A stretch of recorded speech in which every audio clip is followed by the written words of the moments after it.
Assalamualaikum warahmatullahi wabarakatuh.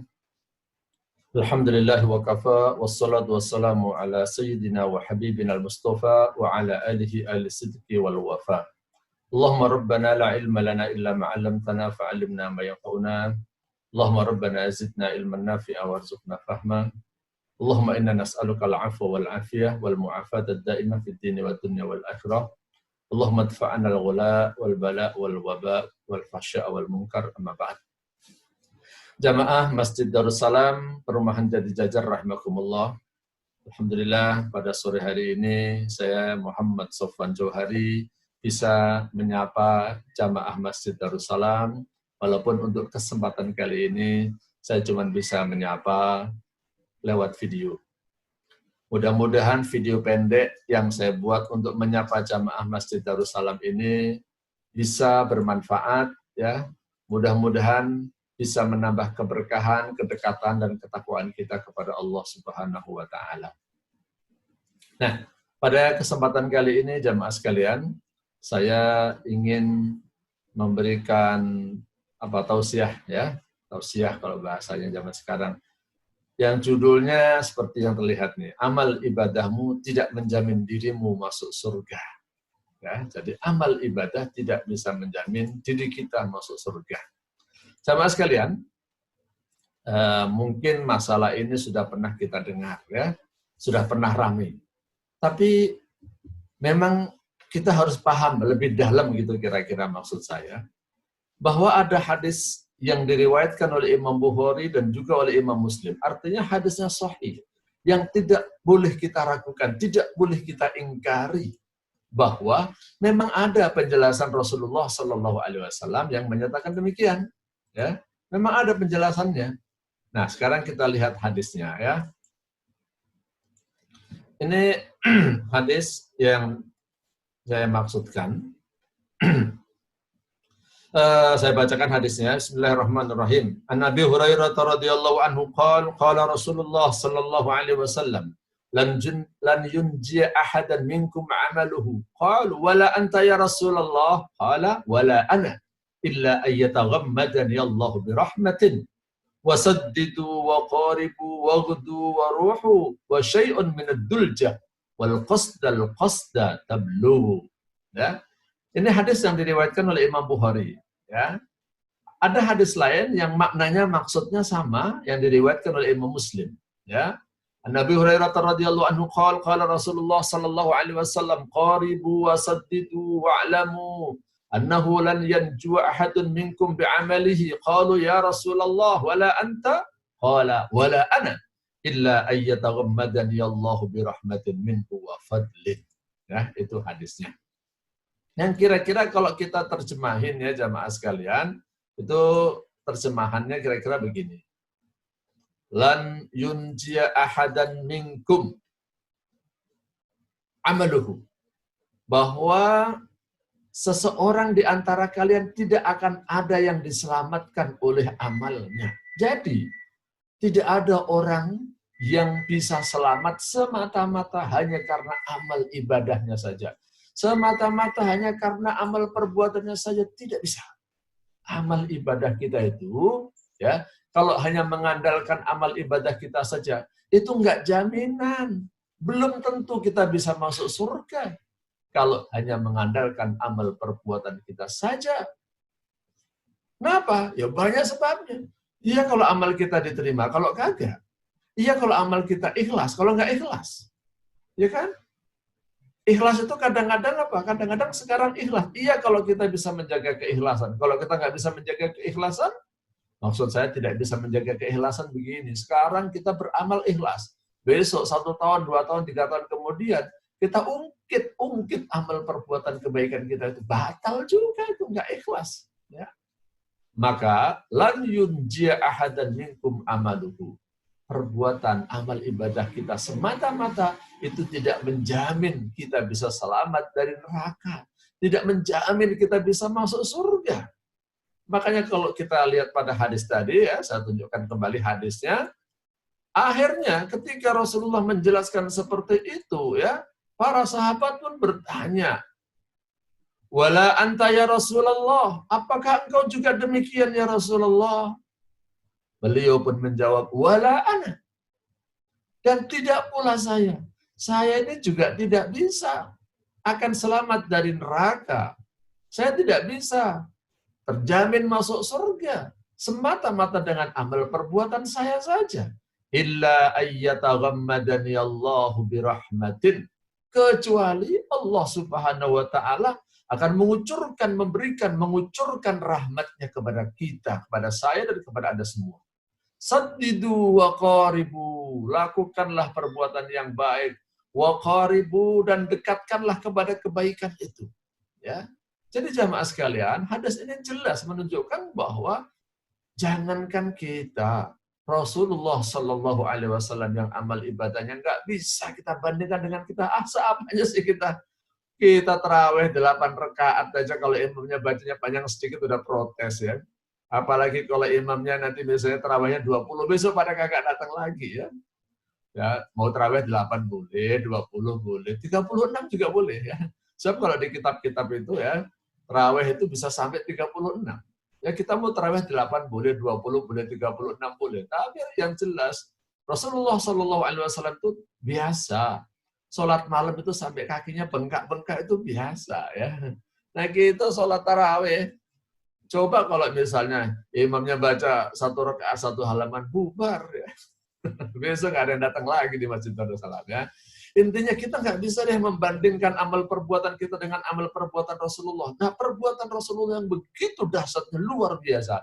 Itu saja beliau menyatakan, kalau semata-mata hanya mengandalkan kepada amal perbuatan saja, tidak bisa menjamin diri kita masuk surga. Dan tidak bisa menjamin diri kita selamat dari neraka. Kecuali apa? Kecuali ada rahmat dari Allah Subhanahu wa ta'ala. Nah, rahmat Allah Subhanahu wa ta'ala insya Allah akan diberikan kepada orang-orang yang istiqomah menjalankan kebenaran, melakukan kebaikan, dan beramal ibadah. Itu maksudnya. Jadi maaf, jangan dibalik ya. Jangan begini, tuh kan. Ibadah juga nggak menjamin, ngapain kita ibadah? Jangan dibalik begitu. Yang bisa menyebabkan kita masuk surga itu rahmat Allah Subhanahu wa ta'ala. Kenapa sih? Banyak sekali ya nikmat Allah yang diberikan kepada kita. Kalau kita balas dengan amal ibadah kita itu belum imbang, belum impas, belum sebanding. Nah kita, mungkin ada yang kerja di perusahaan digaji 20 juta, 30 juta. Itu aja sudah suruh kerja dari pagi sampai sore. Itu kalau gajinya 20 juta. Nah kalau pengen dapat gaji 50 juta gimana? Contoh saya 20 juta kesedikit enggak ya? Jangan-jangan kalau Masjid Darussalam ini jamaahnya gajinya 50 juta ke atas rata-rata ya. Ini saya contoh saja lah ya, contoh saja ya. Misalnya 10 juta. Gaji 10 juta, kerja 8 jam sehari. Nah kalau kepingin gaji 20 juta, berarti berapa? 16 jam. Nah kalau kepingin gaji 100 juta. Nah sekarang nikmat Allah yang diberikan kepada kita berapa ratus juta? Tak terhingga jamaah sekalian. Jadi kalau kita balas dengan beribadah saja, kurang. Untuk menebus surga masih kurang. Itu yang dimaksudkan. Ya. Sekali lagi jangan dibalik. Jangan nanti ada yang bilang begini, amal ibadah aja nggak bisa menjamin. Yang rajin ibadah saja nggak dijamin masuk surga. Ngapain kalau begitu? Nggak usah ibadah dah. Jangan begitu. Ya. Maksudnya adalah kita itu jangan sombong, jangan belagu, jangan membanggakan amal perbuatan kita. Kenapa? Ibadah kita belum tentu diterima oleh Allah Subhanahu wa ta'ala karena sebab-sebab yang tadi saya sebutkan. Mungkin kita tidak ikhlas, mungkin cara kita salah ibadah tapi nggak tahu caranya, nggak mau belajar lagi, suruh belajar malas lagi ya. Wudhu misalnya, nggak tahu cara membasuh muka yang benar. Sholat, maaf nih kadang-kadang saya ngelihat orang sholat tapi begitu rukuk, begitu sujud auratnya masih kelihatan. Habis dia pakai baju atau kaos yang pendek, begitu rukuk sujud kelihatan. Nah kalau sholat auratnya kelihatan, kira-kira diterima apa enggak? Allahu a'lam bishawab ya. Jadi oleh sebab itu jemaah sekalian, maksud hadis ini kita jangan sombong, jangan belagu, jangan merasa tenang, jangan merasa aman dengan perbuatan yang sudah kita lakukan. Karena boleh jadi itu tidak diterima oleh Allah Subhanahu wa ta'ala. Baik, saya lanjutkan hadisnya ya. Illa ayyataghammadani Allah birahmatin. Nah, yang penting sekarang itu kita sering-sering mohon kepada Allah Subhanahu wa taala agar diberikan rahmat-Nya. Minta tambahan rahmat dari Allah Subhanahu wa taala agar kita bisa istiqomah. Ya, istiqomah itu kira-kira berada di jalan yang lurus sampai mati. Itu yang kita minta pada Allah Subhanahu wa taala. Yang sudah kita lakukan, udah jangan dihitung-hitung terus amal ibadah yang sudah kita lakukan, sedekah yang kita lakukan. Enggak usah dihitung-hitung. Kita bisa enggak istiqomah sampai mati menjalankan kebaikan-kebaikan ini ya.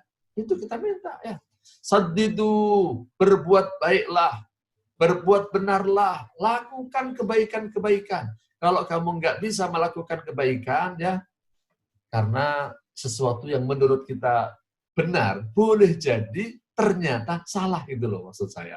Khususnya dalam masalah-masalah khilafiyah ya. Kalau kamu nggak bisa melakukan yang benar, waqaribu, dekatkanlah dirimu kepada yang benar ya. Jadi kita itu kalau melakukan suatu amal ibadah jangan merasa udah pasti benar yang saya lakukan. Boleh jadi ilmu kita salah ya. Boleh jadi ilmu kita ini sangat amat terbatas. Pemahaman kita saat ini mungkin menyatakan ini loh cara saya yang benar. Boleh jadi nanti kalau belajar lebih dalam, wah ternyata yang kemarin itu salah ya. Tapi jangan khawatir. Orang itu kalau beristihad, artinya sungguh-sungguh serius ya untuk mencapai kebenaran, sudah belajar, sudah berguru, sudah ngikutin ustadz ya. Kok ternyata dia salah, insya Allah dapat pahala 1. Kalau benar dapat pahala 2. Jadi, nah kita orang awam kan kita tidak beristihad, kita ngikut pada guru. Insya Allah guru-guru kita itu insya Allah semuanya orang-orang baik, orang-orang soleh. Apapun kelompoknya, apapun madhabnya, insya Allah mereka baik semua. Punya madhab, ya punya dalil. Kita boleh mengikuti yang mana saja. Yang penting, jangan pernah menganggap diri kita yang paling benar dan orang lain itu semua salah. Waghdu waruhu, dan pergilah di pagi hari dan di sore hari, berbuatlah di pagi dan sore. Pokoknya yang penting kamu berbuat terus, berbuat baik terus pagi, sore, wa syai'un minad duljah, dan juga di malam hari. Pokoknya yang penting kita ikhtiar melakukan kebaikan-kebaikan, amal ibadah, dan jangan lupa didukung dengan doa. Doa mohon rahmat Allah Subhanahu wa taala. Wal qasdal qasda tablughu, yang sedang-sedang saja, jangan berlebihan kamu menjalankan ibadah. Insya Allah kamu akan sampai pada tujuan, sampai ke surga, tidak masuk neraka insya Allah. Makanya yang sedang-sedang saja, puasa ya udah, puasa Ramadan, puasa sunnah yang dianjurkan oleh Rasulullah, puasa Senin Kamis, puasa Ayyamul Bid, nggak perlu berpuasa tiap hari ya. Tahajud ya tahajud, tarawih ya tarawih. Tapi nggak perlu semalam suntuk dari isya sampai subuh, nanti subuhnya kesiangan. Ya, mau tarawih 8, mau tarawih 20, mau tarawih 36, silakan. Ya, insya Allah nggak ada masalah. Ya, nggak ada masalah. Ya, yang penting kita jangan membanggakan dengan amal perbuatan kita. Jamaah Masjid Darussalam rahimakumullah. Sebagai penutup ya, kira-kira dari hadis tadi saya ingin menyampaikan 3 intisari ya. 3 intisari penting dari hadis tadi ya. Biar jamaah nanti bisa membaca, sudah maaf saya tunjukkan. Nah, ini kira-kira yang terpenting. Nomor 1, pesan dari hadis tadi itu adalah 1, jangan bangga dengan amal ibadah yang sudah kita lakukan. Karena belum tentu diterima. Sehingga itu tidak menjamin kita pasti masuk surga semata-mata dengan amal perbuatan kita. Yang kedua, banyak-banyaklah berdoa, mohon kepada Allah Subhanahu wa taala. Termasuk di bulan Ramadan ini banyak-banyak doa, minta kepada Allah Subhanahu wa taala ya, minta ampunan kepada Allah, minta agar amal ibadah kita diterima, dan minta agar rahmat Allah dikucurkan, ditambahkan terus kepada kita sampai wafat kita, mudah-mudahan senantiasa mendapatkan rahmat dari Allah. Yang ketiga dan yang terakhir adalah yang ibadahnya bagus, itu pun tidak dijamin masuk surga. Apalagi yang malas ibadah. Nah ini yang penting ya. Karena banyak orang nanti salah paham. Kadang-kadang ini memahami hadis tadi, pada malas beribadah. Nah ini tadi pesan terakhir saya. Yang malas apalagi untuk mendapatkan rahmat dari Allah, jauh kalau malas ibadah.